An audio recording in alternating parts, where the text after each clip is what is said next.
Malus vara guhdari ve strani Şengot neme hene bizim derhe kaşiyani Çavik vekin bibinin Diro kakva bixwinin Bir vanekin derbas yapet çan hanacı derkhinin Beli ez kurdum hevan lodi sabirin darim Roza vali hevleri ezaro kek ve çarım Liber zilmane yarame ez devci bernadım Zamanimiz şeref aminin tücari nadım Hındırımın da zaro keki bezaru be zaman Navdırımın da pırırım dayı birinin be derman Nakuje ne yert ya düşmün liber doste hain Dukuje ser çavi kenne katla mirov dayin Velat parizm gürtime dukhwazım zamane Velatê xwe nikarim bînim ser zimane Ev çi axe ev çi devran ev çi to zemane Serhed û botane Ameda Kurdane Hevra rabin bigrin bêjin berxwedan jiyane Berxwedan jiyane rabin hevra bêjin her bijî Xwe baş nede serê xwe rake bêje bêje her bijî Firek esînê xwe dîsa bêje bêje her bijî Ez kurdum ticar nakevim bêje bêje her bijî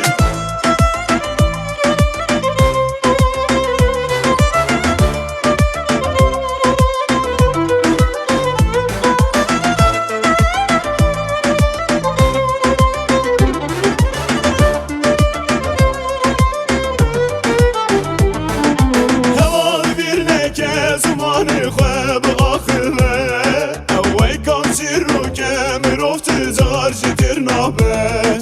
هر دم دیرا که سردنه ولاده به حتی نیلال به مزه بیشم زمانی کردی هوا bir neke اوی کامچی رو که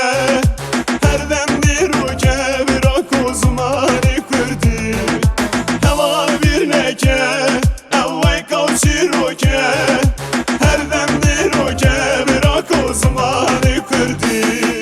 Zılistane velatimiz zıvistane Bizimane mirovinme bizimane Babu kalivan çıkışam gelek vi nizane İro şeref akhu firotine bir perane Emci dibêjin zamanı me xweşe em bernadin İro zarokê xwe hînkin bikbirman cîşabin Êdî bese xwe nedim paş Em kêne em ku hatine bi kolekê rabin Em ji mabin celadê hev hevra nabin yek Em nebin yek em ê hevra herin yek û yek Keça malê dinê ketiye dibê ezim tek Ew malê dinê teviyê te bedê herî bêçek Ah welatê min bê te bê dermanim Birîna min kûr e ez bê serhed û botanim Li çar perçê welatî ro hisleta jiyanim Colê mêrgim araratım ez şiyayê sîfanim Wêran bûye welatê min berê xwe didim kalî Serê rê dirbaketine xortê 15 salî Xirab be welatê xerîb mirova hiye dûr e Heseta te baba nava dil da weka şûre Serê xwe hilda emîr û hatin xerîbiyê Ketine hebs û zindana ji bo azadiyê Mirovên welatê xwe da azadiyê nebîne Welatê xerîb bibezêr mirov azad nîne